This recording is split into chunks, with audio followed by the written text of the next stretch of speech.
Hello guys, हामी चाहिँ स्वयम्भू आइसकेको छौँ। आउँदा आउँदै बाटोमा नानी निदाएर यस्तो छ हालत है गाइज। हामी चाहिँ अब यहाँबाट हिँड्न सुरु भइसकेको छ गाइज। यसलाई के भन्छ? होइन यहाँ चाहिँ पैसा गर्ने नि, पैसा कमाउने पैसा हेर्नु कति राम्रो छ। वाउ जस्तै झर्ना झर्ना जस्तो। यता हेर्नु त, यता हेर न सानी नानु कहाँ आएको हामी आज? यता हेर त, यता हेर न, मम्मालाई हेर न।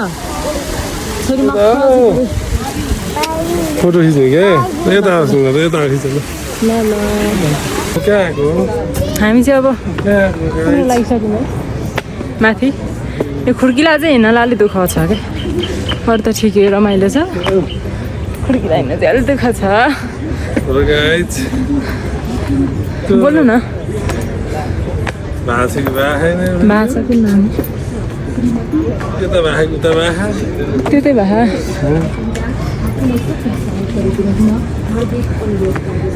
तपाईँलाई नि छोरीसँग यसो स्वयम्भू आउँदाखेरि कस्तो भइरहेको छ त?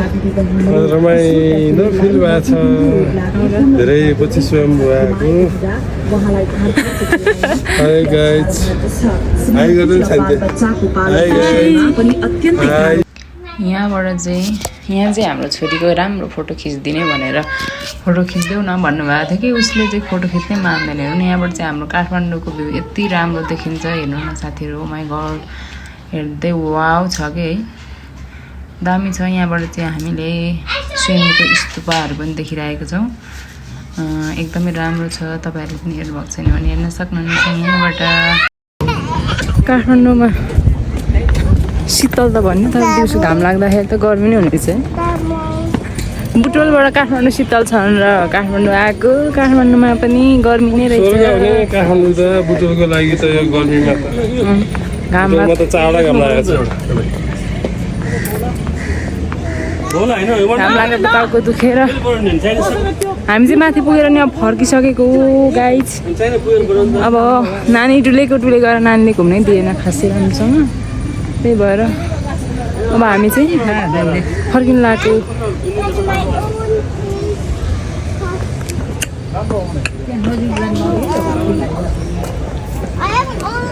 हामी चाहिँ अब स्वयम्भूबाट फर्किसकेको।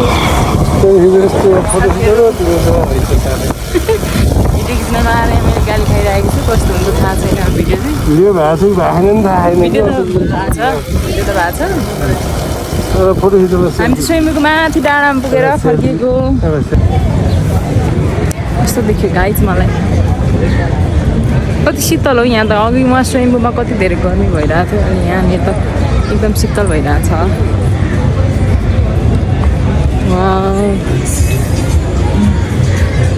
कति राम्रो यो चाहिँ देख्न सक्नुहुन्छ बसन्तपुरको भ्यू रहेको छ है। यति राम्रो छ, यति राम्रो छ। हामी चाहिँ स्वयम्भूबाट फर्किँदा चाहिँ 5-6 बजिसकेको थियो, त्यही भएर भ्यू एकदमै राम्रो देखिरहेको छ। साँझ परेको बेला चाहिँ राम्रो भ्यू देखिन्छ। अनि हेर्नु न कति राम्रो देखिएको छ कि। अब यहाँबाट चाहिँ हामी घरतर्फ फर्किसकेका छौँ, घर फर्किन थालिसकेका छौँ।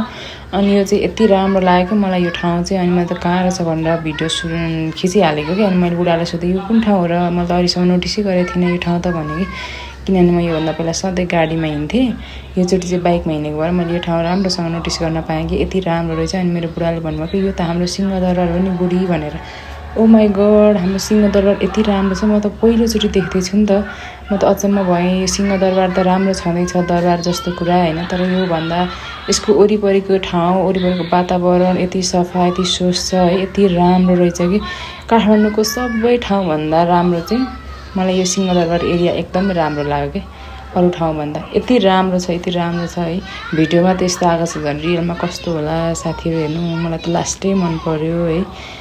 अनि चाहिँ हामी अब यहाँबाट घरतर्फ जाँदैछौँ। अब घर पुगेपछिको भिडियो। हेलो साथीहरू, गुड मर्निङ, नमस्ते सबैजनालाई। आज चाहिँ अर्को दिन भइसकेको छ है। म चाहिँ हिजो त्यहाँ गएर आएपछि अलि बिजी भएँ। खाना बनाउने, खाने, यताउता, फेरि गेम थियो होइन, गेम पनि हेर्न पऱ्यो। गर्दाखेरि यताको भिडियो एडिट गर्न त्यतिकै बिर्सेछु क्या मैले। अनि आज चाहिँ त्यो भिडियो एन्डिङ गर्छु भनेर यो भिडियो बनाउँदैछु। म युट्युबमा भर्खर होइन अब भिडियो बनाउन सोच बनाएर चाहिँ भिडियो बनाउन थालेको छु होइन। अब राम्रोसँग बनाउँदा आउँदैन, बोल्न पनि खासै जान्दिनँ कि म। अब सिक्दैछु बिस्तारै सबै कुरा एकैचोटि त सिकेर आइँदैन, बिस्तारै सिक्दै जाने हो होइन। त्यही भएर तपाईँहरूले त्यो भिडियो हेरेर के कस्तो लाग्छ कमेन्ट गरिदिनु होला, सब्सक्राइब गरिदिनु होला, सबैजनाले माया गरिदिनु होला है। अब बिस्तारै म यस्तै भिडियो बनाउने छु। तपाईँहरूको माया साथ सपोर्टको चाहिँ एकदमै ठुलो खाँचो छ मलाई है। सबैजनाले माया गरिदिनु होला। धन्यवाद। By by.